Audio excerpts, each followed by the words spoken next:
there is wisdom in the pre-colonial time that we need to revisit, especially when you talk about territorial dispute.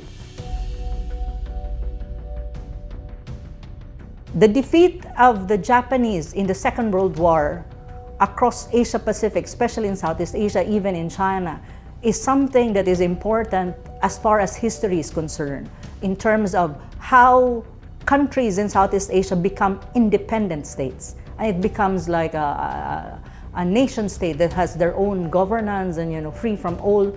After the Second World War, that's the time of what you call decolonization. The defeat of the Japanese was important for everyone because that was the turning point where Southeast Asian state tries to assert independence and sovereignty as nation state, as independent from any colonizer. We have a colonial history with the United States. We're very close to the United States. The MDT is actually a product of colonial period. So you can see it's all connected.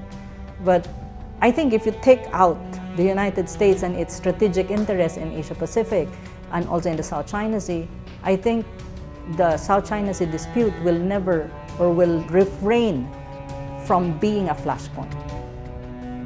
If you look at the pre-colonial time, the South China Sea was a peaceful area, a peaceful place where everyone coexists. If we can reimagine the pre-colonial history of the South China Sea and try to reflect on that and try to see if that can be applied now, I think that's better. I think that's one way of trying to look at how you're gonna de-escalate tension and how you're gonna resolve and manage the overlapping claims and disputes in the South China Sea.